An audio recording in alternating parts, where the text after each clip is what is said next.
I just played with myself, but Okay, ladies and gentlemen, would you please take your seats? We're about to begin the public hearing this evening. Plenty of seats up front. Not like a classroom, you don't have to be nervous.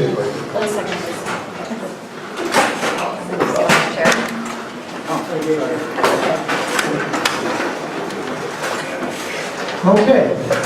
Good evening, ladies and gentlemen. I'm calling to order this public hearing this evening on a proposed ordinance to establish a length of service awards program called the LOSAP program for Clinton Volunteer Fire Department folks. Tonight, August 24th, 2016 at 6 p.m. I'm now going to have Mary Scatino read the actual ordinance itself. Legal notice, the Town of Clinton, notice of public hearing, proposed ordinance to establish a length of service awards program for the Clinton Volunteer Fire Department. Notice is hereby given that the Selectmen of the Town of Clinton, Connecticut will hold a public hearing on Wednesday, August 24th, 2016 at 6 p.m.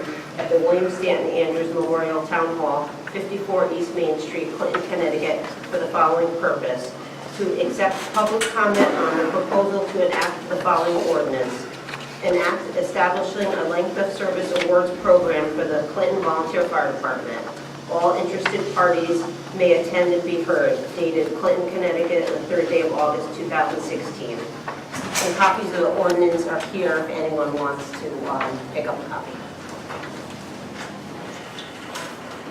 Okay, just to give you a little order of the business tonight. First, we will hear from one of the select persons, Lynn Pinder, on how the actual LOSAP program itself works. Then we will ask for and hear public comments on the actual LOSAP program. Please remember to stay on topic with your questions. Okay? Lynn, you're welcome to take it away. Okay, so we talked about this a couple times publicly, and I'll just go over really quickly the basis of this, and if there are any comments after that, as Bruce said, you can feel free to come up. So the bottom line is, one of the things that we did was required any member of the volunteer fire department who wanted to be eligible for the service, needed to be have 20 years of active service in the department, and those active years of service are defined by the fire department and are essentially the same requirements as we have now for the tax abatement program. So anyone has any questions on what those requirements are can certainly approach the fire department.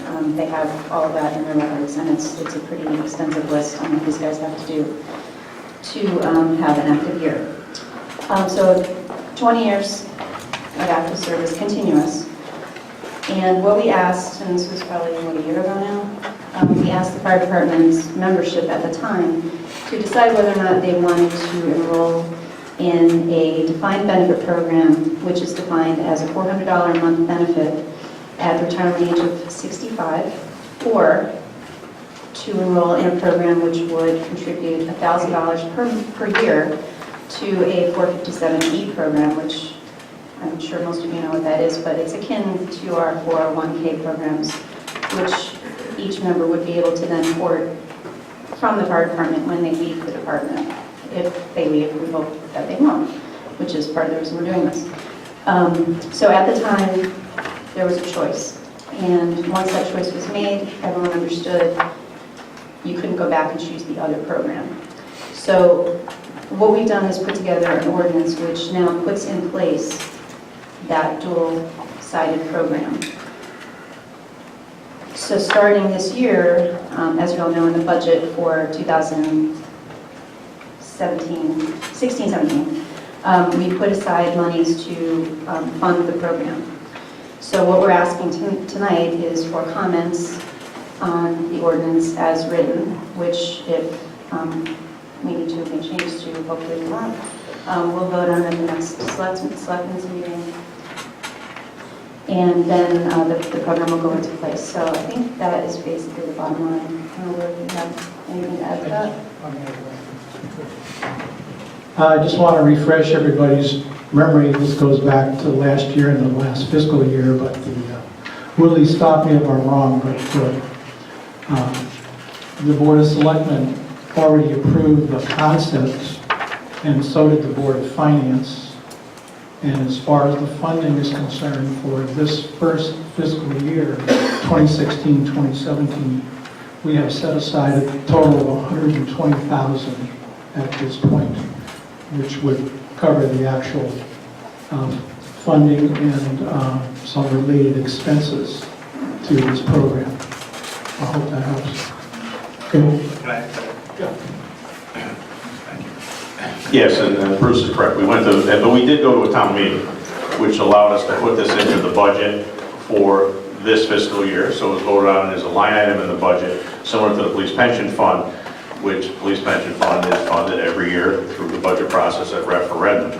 So this program will be a line item in the budget going forward year to year, and the funding will be based on an actuarial, which is required by the ordinance. The actuarial review the enrollment, the census, and say, you this year have to put X amount of dollars into the fund, similar to the police pension. So this year was 120,000. Next year it could be 100, it could be 150. It depends on who's eligible to start the payout. We have a very good idea. We know for certain how many people are going to get the $1,000 a year. That's easy. And the part of it that's nice about this program, the members that have signed up, that's it. It's a closed list now for the defined benefit program. They will unfortunately die someday. I hate to say it that way, but you're going to die. And when they do, as they die off, there are no survivor benefits. That the money keeps coming off the list, the $400 a month that is going to those members. And the gentlemen and the ladies that get the $1,000 a year will continue to, provided the department remains volunteer, and provided they meet the requirements of the abatement program. So this has been voted on at town meeting and voted at referendum. The funding may fluctuate from year to year based on the actuarial, but it has been voted on town meeting and voted at referendum.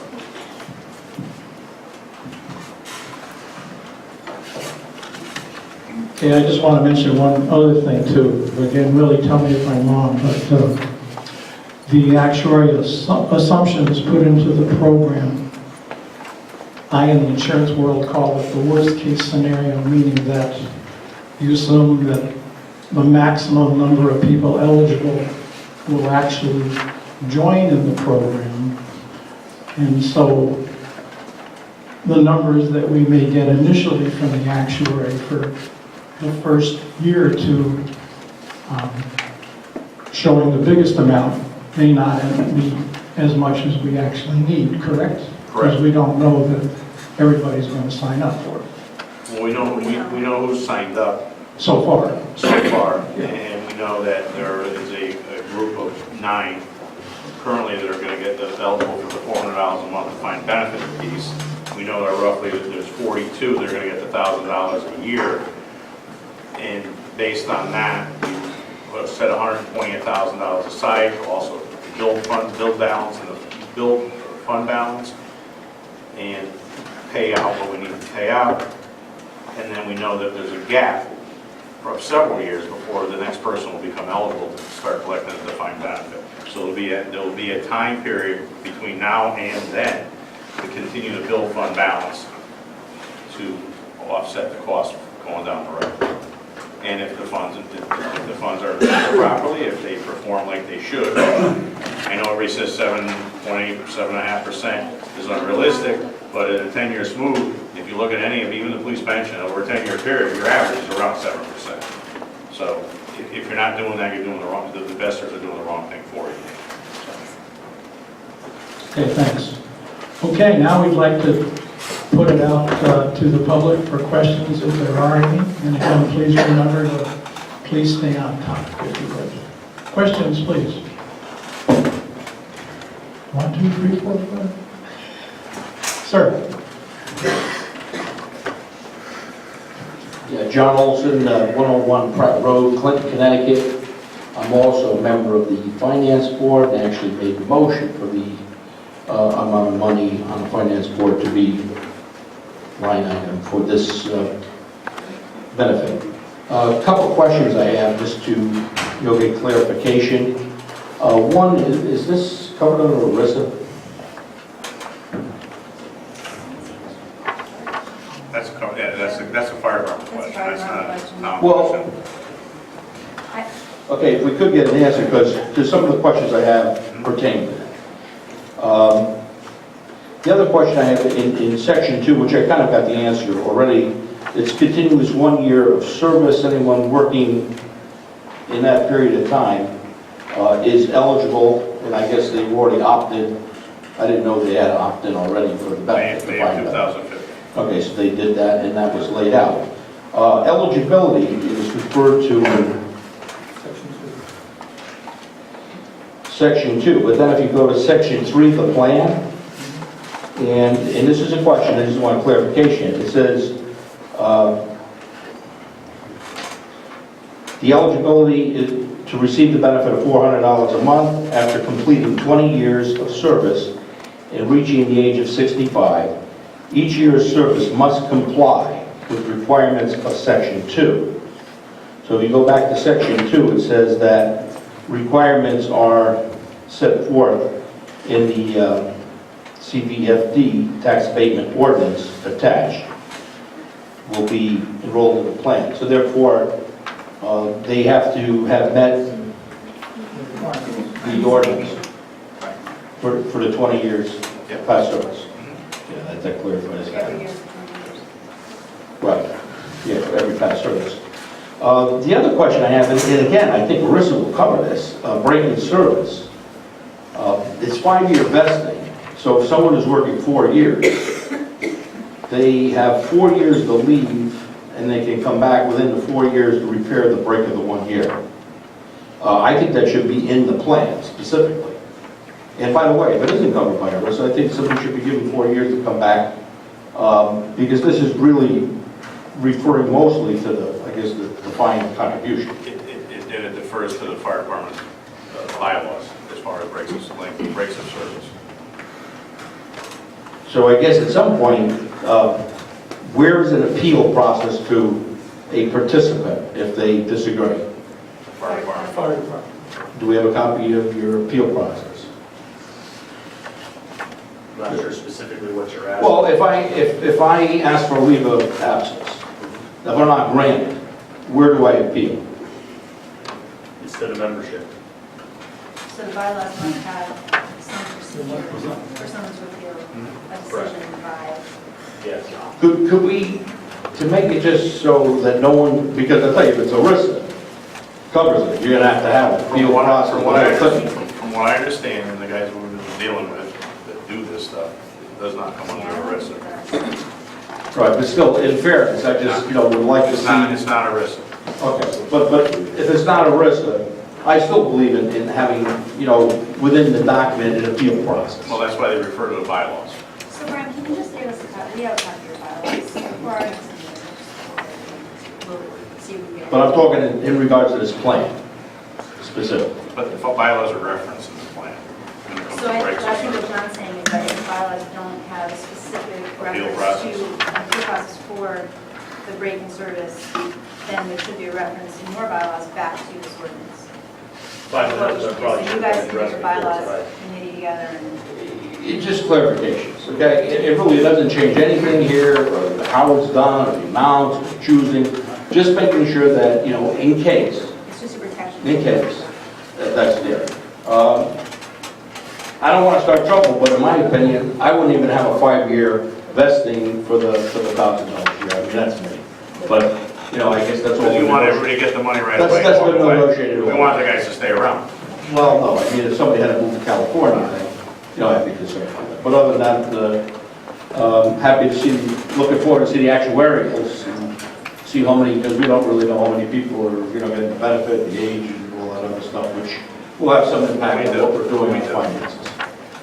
So, Finance Board is, at least this month, looking forward to seeing all that. Thanks. Thank you. Anybody else?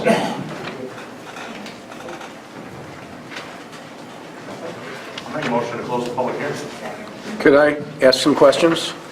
I made the motion. Second. We asked earlier, and then we asked again.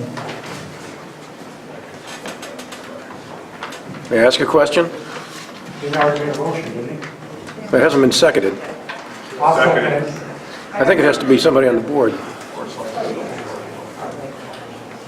Okay, all in favor of closing the public hearing? Aye. It's not public, it's not public, it's not town meeting. Okay, thank you.